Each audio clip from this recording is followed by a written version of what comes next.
Give us a little bit of something. Can the fans get excited about the super fight? I'll tell you what I've been telling you since day one. The fight's gonna happen. Dana White hints at Jon Jones versus Tom Aspinall, saying it's done but not official, as final details still need to be settled. The fight's gonna happen.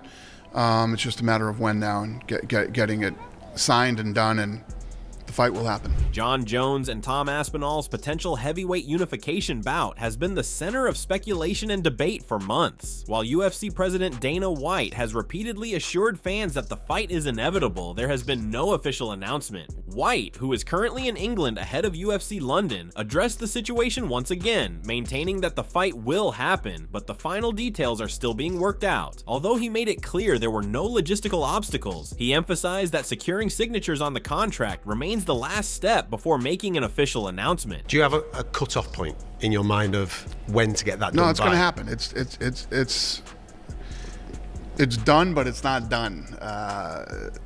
Not done enough to sit right here now and announce it and give you a date, but the fight's going to happen. With that then, if I could just poke it a little bit more, is it more on logistics rather than the agreement of the fighters? No. Is it on the logistics? No, there's no, just a matter of getting it signed now. The delay has left fans questioning what is causing the holdup. Reports suggest that Jones is demanding a 6-month training camp before stepping into the octagon with Aspinall. Ariel Helwani has confirmed that Jones is insisting on half a year of preparation once the contract is finalized, which would push the fight to at least September. This extended time frame has sparked criticism from fans and analysts alike, as many believe it is excessive, especially given that Jones has already been out of competition for over a year. The reigning champion last fought in November when he defeated Stipe Miocic at UFC 309, yet he now seems hesitant to lock in his next bout. I saw that a couple of sites, I think it was Happy Punch and another, ran with the 6-month thing that I said yesterday. No, they ran with it yesterday and I said it last week. More than a week ago. I don't know how that came up. Listen, I tell you guys what I know. And we all know that they want to make the fight. We all know that Aspinall is in. And I don't need to be some kind of insider to tell you this. He has said it himself. We all know that he's meeting with the brass this week in London. We know that Jon Jones is in at a certain price. We believe that price is in the vicinity of $30 million. Among those expressing frustration with the delay is Chael Sonnen. He has openly mocked Jones for dragging out negotiations and prolonging his return. Sonnen has argued that while Jones claims to need 6 months of preparation, there is no clear indication of when that timeline would even begin. This uncertainty has only fueled speculation that Jones is stalling rather than actively working toward making the fight happen. Jon Jones wants 6 months. He wants 6 months to prepare for Aspinall. He wants 6 months. He can have them. How would I control it? How would anybody control it? Jon has the undisputed belt and that Tom has the interim belt. We all understand that these guys are going to fight. Now that we have that evidence, we have had November to December, December to January, January to February, February to March. We've got 4 months. If Jon needs 6 months to train for Aspinall, how much does he still need? Did he take a couple of weeks off? Did he take a whole month off? For heaven's sakes, did he take the whole time off? It's been 4.5 months since that fight. Did he not train? Train with Aspinall in mind? Did he not full well know the undisputed champion was going to take on the interim champion? What do you mean he needs 6 months? 6 months starting when? Michael Bisping has also weighed in on the situation. As a former UFC champion himself, Bisping sympathizes with Aspinall's predicament. He believes that the British heavyweight is in his prime and should be competing regularly rather than waiting around for an opponent who seems reluctant to commit. Bisping noted that Jones has had a legendary career, but argued that a 6-month training camp is unnecessary. According to him, 2 months is the standard time frame for a fight camp, and Jones's prolonged absence from the sport is only adding to the confusion. Bisping said, "Not that Tom wants any sympathy from me, but I really feel for the guy. He's in the prime of his life. He should be fighting regularly. He's in the gym every day. He's very humble. He is the interim champion of the world. He's defended the interim championship status. The heavyweight champion of the world fought in November. Why they haven't made this matchup is beyond me." Bisping also pointed out that if this were boxing, boxing, a champion refusing to fight the mandatory challenger would likely be stripped of their title. In his view, if Jones continues to delay, the UFC may have to consider taking similar action. He expressed concern that an extended training camp increases the risk of another injury, which could derail the fight entirely. Jones was previously forced to withdraw from his scheduled bout with Miocic due to injury, and a lengthy camp could lead to a repeat of that situation. He further added, "If John is going to train with some big heavyweights for 6 months, you've got a really good chance of getting injured and doing what he did last time. And if he was to have to pull out again, then there's got to be some very, very serious decisions made, because otherwise, you could just fake an injury, couldn't you? If you didn't want the fight to happen. Not that I'm saying Jones would, I'm not." MMA Guru also shared his reaction to Jon Jones's request for a 6-month training camp. He expressed disappointment that fans would now have to wait even longer for one of the most anticipated heavyweight clashes, as the fight would no longer take place on any of the upcoming UFC cards. The delay, in his view, was frustrating for those eager to see the two top heavyweights finally face off. So Jon Jones has come out and said that he needs 6 months of preparation to fight Aspinall once it's locked in, which means we are not going to get this fight on International Fight Week. We aren't going to get it in June, July, or August. The earliest that we are going to get this fight, and that's if it is signed over the next week, is in September. If this takes a few weeks to get done, we aren't going to see this fight until October. Jon Jones is an absolute embarrassment to MMA. He is a disgrace. He should be not only stripped of the World Championship for this move. His frustration didn't stop there, as he strongly criticized Jones for what he saw as an unnecessary excuse to postpone the fight. Unimpressed by the reigning champion's reasoning, he took aim at Jones's approach to the situation, calling it an attempt to avoid the fight rather than genuinely prepare for it. The criticism wasn't solely directed at Jones, as he also questioned the UFC's handling of the matter. From his perspective, the promotion should have enforced stricter policies to prevent such behavior from its champions. He went as far as to suggest that Jones's reluctance to compete was damaging to the sport, and that the UFC should consider taking serious action, including terminating his contract to set an example. And should be eradicated from the histories of MMA. I really don't mind.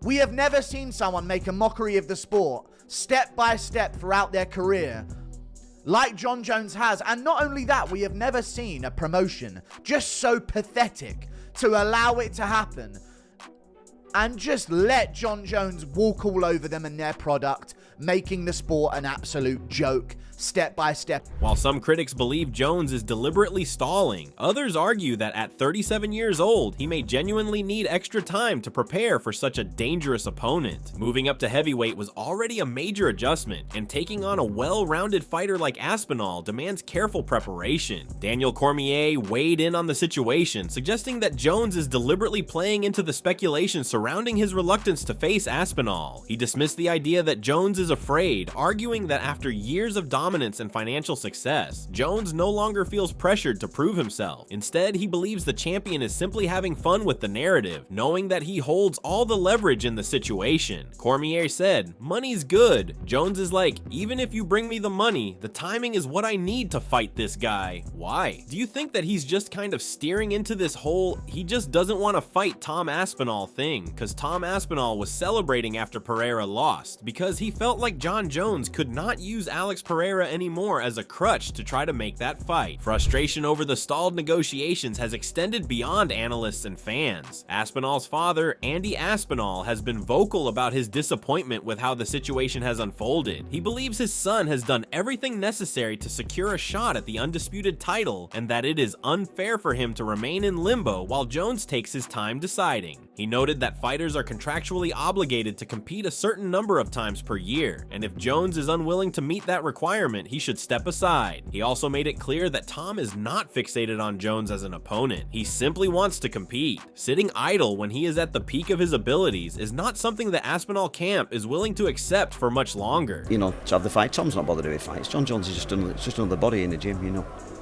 Another bum in the shower, they say, don't they? It just is. He just wants to compete. He's a competitor. Yeah.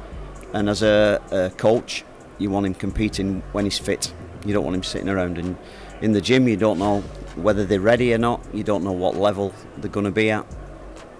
You know, I just want him to compete. He wants to compete all the time. So hopefully they'll sort something out. I don't know what's holding it up. Tom Aspinall has made a rapid rise in the UFC's heavyweight division, earning his status as the interim champion after defeating Sergey Pavlovich in 2023. His dominance did not stop there, as he successfully defended the interim belt in July 2024 with a knockout victory over Curtis Blades. His willingness to defend an interim title further solidified his claim to a shot at the undisputed championship. With an 8-1 record in the UFC and all of his wins coming by way of finish, he has established himself as the division's top contender. Despite the uncertainty surrounding the fight, Aspinall remains focused on his goal of becoming the undisputed heavyweight champion. He has acknowledged that the delay is entirely on Jones's side, reinforcing the notion that the reigning champion is in no rush to finalize the matchup. Aspinall has previously suggested that he could retire Jones without even having to step into the octagon with him, a statement that now seems more relevant than ever as the fight continues to hang in the balance. John Jones, you don't know where you stand. Dana said it's the biggest fight in UFC history now, so... Yeah, I've had enough talking about it, mate. I'm honestly bored of it. We'll see what happens. Yeah, we'll just see. I'm ready to fight whenever they tell me, so just let me know. I'll be there. Everyone thinks you're a bit of like a quintessential good guy. Could we see a heel turn at some point in the MMA world? We might do. Who knows? Who knows? John Jones, he was praying that I would lose that fight against Curtis Blades, mate. Praying that I would. Because there is nowhere that you can find publicly, nowhere, him saying that he will fight me. It doesn't exist. I challenge anybody watching this interview to go and find a statement, a quote, a video where John Jones is saying that he'll fight me after he's fought Stipe. We know he's a bit overweight these days. The guy was sat there, mate, with the Cheeto fingers or whatever, the Doritos on his fingers, with his iPhone in hand, waiting for me to get knocked out so he can start tweeting about it, because there's no way on earth that he's going to fight me. Not a chance. I will retire John Jones without even fighting him. Dricus du Plessis has mixed emotions about the potential showdown between John Jones and Tom Aspinall. While he recognizes Aspinall's rapid ascent and believes he represents the future of the heavyweight division, he also respects Jones's legacy. For him, the fight feels inevitable, but he finds it difficult to root for either fighter to lose. He acknowledges that Jones has earned the right to retire without a title fight loss, making the matchup even more complex from an emotional standpoint. Aspinall is young, he's hungry. You have Jones, who is definitely at the end of his career, 38 years old. I don't need to see this because he's never been beaten. So I don't need to see John Jones fight Aspinall because I don't want either one of them to lose. I want John Jones to retire unbeaten. Of course, he had that DQ for 12-6, which is now legal, but unbeaten and the legend that he is.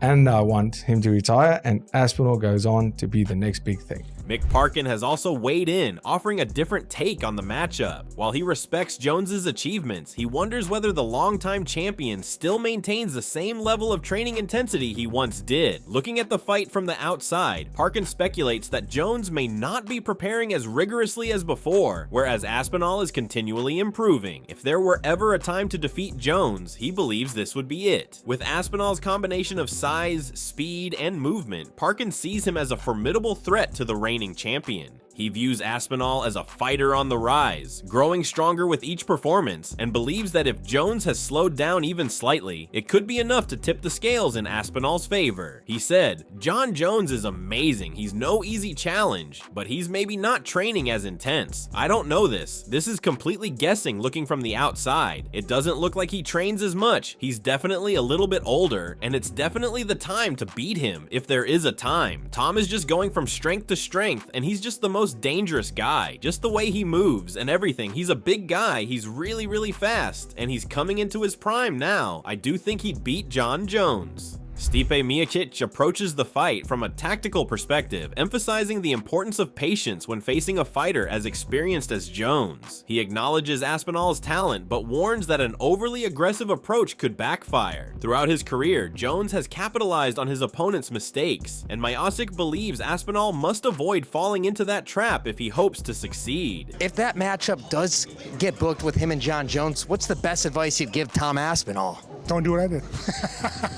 Avoid the liver shot. Yeah, I mean, yeah, what are you gonna do? But I think Tommy, that guy, he's super tough and he hits hard. He moves well. He's a big man. I think that he stays calm under the situation, and whatever happens, he just stays calm. I think he'll be fine. He picks his shots. He's smart what he does, and I think he'll do fine. Cain Velasquez remains skeptical, pointing out patterns in Aspinall's striking that he believes Jones could exploit. He highlights Jones's ability to analyze opponents, break down their techniques, and neutralize their strengths. Given Jones's history of systematically dismantling elite fighters, Velasquez doubts that Aspinall will be the one to dethrone him. He believes Jones's meticulous approach to preparation gives him a distinct advantage, and that Aspinall's striking tendencies might be too predictable for a veteran like Jones to fall victim to. He said, "No, I don't think he does beat Jon Jones. So me, just watching him, I kind of see his pattern a little bit in his striking, the way he comes in and strikes. I think Jon sees it too, so I think with that just cause, Jon studies. He does his homework. He's a master at this. He analyzes things, he studies you over and over again. I think just for that reason, he's gonna know what to do. So I don't think Aspinall beats Jon." Sean O'Malley has taken a broader view of the situation, stating that no matter what happens in this fight, Jones's status as one of the greatest fighters of all time is already secure. However, he acknowledges that an Aspinall victory would inevitably spark debates about whether Jones's age played a role in his decline, or if Aspinall was simply the better fighter. He sees this fight as a defining moment in Aspinall's career, while for Jones, it could either be another dominant title defense or the beginning of a new conversation about his legacy. Tom Aspinall? God damn. It's like you risk going down as no matter what, you don't have to fight again. Greatest of all time, people will say that. You're the greatest of all time. Greatest of all time, Jon Jones. Or you risk it, go fight Tom Aspinall, possibly lose, and then it's like, he was the greatest. Then they're saying, yeah, but he wasn't in his prime. Curtis Blades, who previously shared the octagon with Aspinall, has a different perspective. He believes that for Jones to truly cement his legacy as a heavyweight, taking on Aspinall is a necessary step. Blades, having firsthand experience with Aspinall's striking and movement, sees him as a unique challenge compared to the fighters Jones has previously faced. He draws comparisons to Dominic Reyes, who pushed Jones to the limit in one of his toughest fights, arguing that Aspinall's well-rounded skill set could pose similar issues. He also notes Jones's lack of knockout power at heavyweight, which could make it more difficult for the champion to neutralize Aspinall quickly. Aspinall is a guy that could give Jon a lot of problems. Yeah, he's very fast, he's very athletic, and hits hard enough, and he's actually like a smart heavyweight. He's not just out there just and moving. He's like setting things up. He understands footwork. He understands how to set up a takedown. He's not. One thing I noticed with Jon, this is a bonus to him. He takes advantage of like easy stuff. Kamaru Usman also sees Aspinall as Jones's toughest challenge in the division, but believes there's more at play than just competition. At this stage in his career, he suggests that Jones is considering financial factors before committing to such a high-risk bout. While he acknowledges Aspinall's talent, Usman believes Jones may be weighing whether the reward is worth the danger of facing such a dangerous opponent. You hit the nail on the head. I do think Tom Aspinall is the most dangerous heavyweight right now. 100% the biggest threat to pry that belt away from Jon Jones. But Jon has got to get that bag. Gets that bag. 30 million Kush. Wait, you keep saying 30. Don't be counting the man's pockets like that. Hey, relax. No, it's already, the word's already out there, man. People can't keep their mouth shut. 30 million?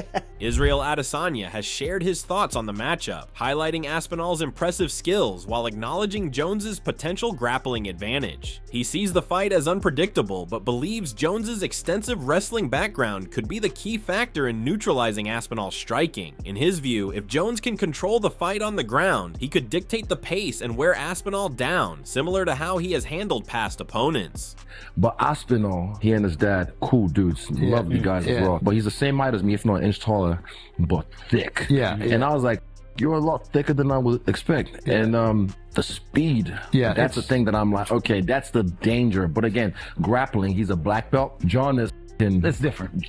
But I don't know, man. They gotta fight. But if they don't ever fight, we'll never know. Frank Mir echoes similar sentiments, recognizing Aspinall as a dangerous striker but ultimately favoring Jones due to his dominance in grappling. He believes that Jones's ability to control fights on the mat, coupled with his relentless ground and pound, could make it difficult for Aspinall to implement his game plan. Regardless of how the fight unfolds, Mir asserts that Jones's legacy is already cemented and that a single fight will not define his standing among the sport's all-time greats. I think Tom might have the best chance of anybody to beat John right now. But that being said, I still think John wins the fight just because of his wrestling. I think he puts, Tom on his back and is able to nullify his jiu-jitsu from being top position with his elbows and control. What does John win to take that fight? He goes out there and beats Tom. Is it really going to make or break his career? I don't think anybody gives a shit. Francis Ngannou has raised an intriguing point regarding Jones's apparent hesitation to take the fight. He questions whether the champion truly sees this matchup as necessary for his career, or if he is more concerned with securing the right financial incentive. In Ngannou's opinion, this fight is far more critical for Aspinall's legacy than it is for Jones's. He also presents an alternative angle, asking fans whether they would rather see Jones face Aspinall or a striker like Alex Pereira. He argues that Aspinall presents a greater challenge due to his grappling ability, which could test Jones in ways that a striking-focused opponent like Pereira would not. He keeps saying he doesn't want Aspinall. Aspinall need that fight. I don't need it. When you look at it, pretty much true. There's nothing that he's going to make winning that fight if it's not money. But for Aspinall, that will be everything. Would you rather see him face Aspinall or would you rather see him face Pereira? Aspinall will be a more challenging fight because Aspinall respond to a ground game better than Pereira. Aspinall will respond better in the wrestling than Pereira. He can do whatever he wants. As the months pass with no official announcement, the MMA world grows increasingly impatient. Jones's reputation as one of the greatest fighters of all time is undeniable, but his prolonged absence from competition has raised questions about his commitment to defending his title. Meanwhile, Aspinall remains active, training and preparing for the biggest fight of his career, even without a confirmed date. So what are your thoughts about this? Do let us know in the comment section below. If you enjoyed this video, make sure to subscribe and check out some of our other videos on the screen right now.